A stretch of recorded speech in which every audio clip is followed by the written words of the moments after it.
আসসালামু আলাইকুম।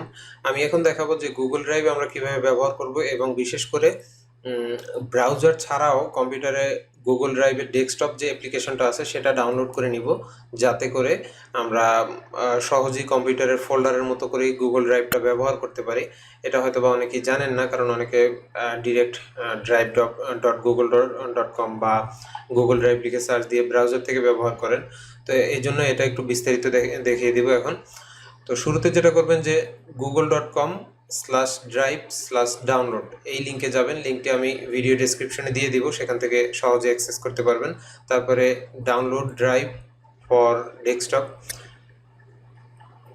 এখন এটা ডাউনলোড শুরু হয়েছে, কিন্তু আমি এটা ডাউনলোড করব না, কারণ আমার কাছে ডাউনলোড করা আছে অলরেডি। ওকে, তো এই ফাইলটা আমার কাছে আগে থেকেই ডাউনলোড করা আছে। আমি এটাতে ডাবল ক্লিক করব, আর আপনারা ডাউনলোড করার পরে এই ফাইলটা পাবেন এবং এটাতে ডাবল ক্লিক করবেন। ইয়েস ক্লিক করে দিলাম এবং add an application shortcut to your desktop. আচ্ছা, আপাতত আমি শর্টকাট অ্যাড করতেছি।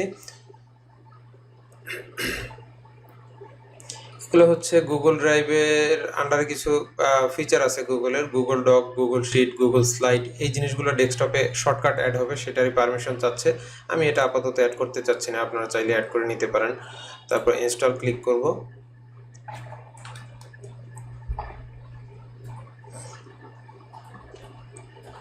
Google drive successfully install.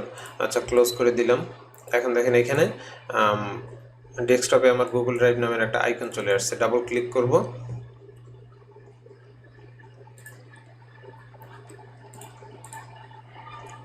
এই যে এখন মাই ড্রাইভ এবং আদার কম্পিউটার্স দুইটা আলাদা ফোল্ডার চলে আসছে। আমি মাই ড্রাইভের মধ্যে যদি যাই, আমার গুগল ড্রাইভে যে ফাইলগুলো রাখা আছে সব কিন্তু এখানে এখন চলে আসছে। দেখেন আমি একটু আপনাদেরকে দেখাই। এই হচ্ছে আমার গুগল ড্রাইভ। ব্রাউজার থেকে যদি ঢুকি, আপনি কম্পিউটারে বসেই, মানে কম্পিউটারের যে ফাইল এক্সপ্লোরার, এটা থেকেই ডিরেক্ট যা করবেন সেটাই আপনার সার্ভারে, ক্লাউড সার্ভারে ওই চেঞ্জগুলো চলে আসবে। আপনাকে প্রতিবার গুগল ক্রোম দিয়ে ব্রাউজার থেকে drive.google.com এই অ্যাড্রেসে ঢুকতে হবে না এবং এই কাজগুলো ওইখান থেকে করতে হবে না। যেমন আমি এখানে নতুন একটা ফোল্ডার ক্রিয়েট করব, টেস্ট ফোল্ডার। এটা করলাম কিন্তু আমি আমার যে কম্পিউটারে ফাইল এক্সপ্লোরার আছে সেখান থেকে। দেখেন আমার গুগল ক্রোম ব্রাউজারের ভিতরেও টেস্ট ফোল্ডার, এই যে এই ফোল্ডারটা চলে আসছে। আবার যদি এইখান থেকে আমি এই ব্রাউজার থেকে ডিলিট করি, রিমুভ করে দিই, এখানে খেয়াল করেন এই টেস্ট ফোল্ডারটা এখনই চলে যাবে। সিনক্রোনাইজ হইতে হয়তো বা একটু টাইম নিতে পারে, এটা ইন্টারনেটের উপরে ডিপেন্ড করে, বা অনেক সময় সিনক্রোনাইজেশন অ্যাপটা যেটা আছে, এখানে অ্যাপ ইনস্টল করা আছে, যেটা আমরা ইনস্টল করলাম ওইটাতে একটু টাইম নেয় অনেক সময়। এই দেখেন ফোল্ডারটা কিন্তু চলে গেছে অলরেডি। তো এইভাবে আমরা এখান থেকেই ডিরেক্ট কাজ করতে পারি, আমাদের আর ব্রাউজারে যাওয়ার দরকার নাই।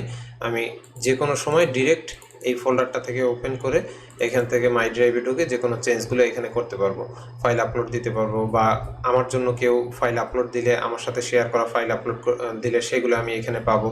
তাছাড়া হচ্ছে গুগল ড্রাইভের আরও কিছু ফিচার যেগুলো আমরা অনেক বেশি ব্যবহার করি, যেমন এখানে রাইট ক্লিক করে যদি নিউতে যাই, তারপরে গুগল ডক, গুগল শিট, এগুলো কিন্তু আমরা প্রচুর ব্যবহার করি।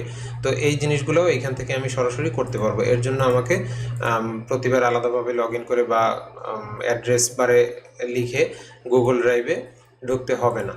আপনারা দুইভাবেই ব্যবহার করতে পারেন, যেভাবে আপনাদের সুবিধা হয়। তবে আমি অবশ্যই কমফর্ট ফিল করি যদি আমি ব্রাউজারে না গিয়ে কম্পিউটারের ডেস্কটপ থেকে কোনো আইকনে ক্লিক করে ডিরেক্ট এই ফোল্ডারে ফাইল আপলোড অ্যান্ড ডাউনলোড করি। কারণ হচ্ছে ডাউনলোড তো করতে হবেই না, ডাউনলোড তো অটোমেটিক সিনক্রোনাইজ হয়ে থাকবে কম্পিউটার অন থাকলে এবং ইন্টারনেট কানেক্টেড থাকলে। শুধুমাত্র আপলোড করতে হবে, সেই আপলোডটাও তো একদম ইজি। যেমন আমি একটা এখানে ফাইল খুললাম, সাপোজ টেক্সট ফাইল খুললাম, নোটপ্যাড। এটা আমি কোনো একটা কাজের জন্য করলাম, এটা আমার ডেস্কটপে আছে, এটা তো আমি টান দিয়ে এখানে ছেড়ে দিলেও হয়ে যাবে, বা কপি করে রাইট ক্লিক করে কপি করে বা কন্ট্রোল সি দিয়ে কপি করে এখানে পেস্ট দিলে চলে আসবে। এটা আমার ক্লাউড সার্ভারে চলে যাবে, কারোর সাথে আমি সহজে শেয়ার করতে পারবো, বা এখান থেকে কোনো ফাইল আমি ডিলিট করতে পারবো। তো এটা সব থেকে সহজ। কিন্তু আপনার হাতে ব্রাউজারের অপশন তো রইলই। এখানে আপনি ফাইল, নতুন ফোল্ডার করতে পারবেন, ফাইল আপলোড করতে পারবেন, ফোল্ডার আপলোড করতে পারবেন, এখান থেকে ফাইল ডিলিট করতে পারবেন, শেয়ার করতে পারবেন। সব কিছুই অপশন আপনার হাতে ব্রাউজারেরটাও আছে এবং এই ডেস্কটপ অ্যাপেরটাও আছে। তবে আমি প্রেফার করব ডেস্কটপ অ্যাপ থেকে ব্যবহার করবেন, এতে আপনার সময় এবং সময় বাঁচবে এবং ঝামেলা মুক্ত হবে কাজটা। তো সবাই ভালো থাকবেন, ধন্যবাদ সবাইকে।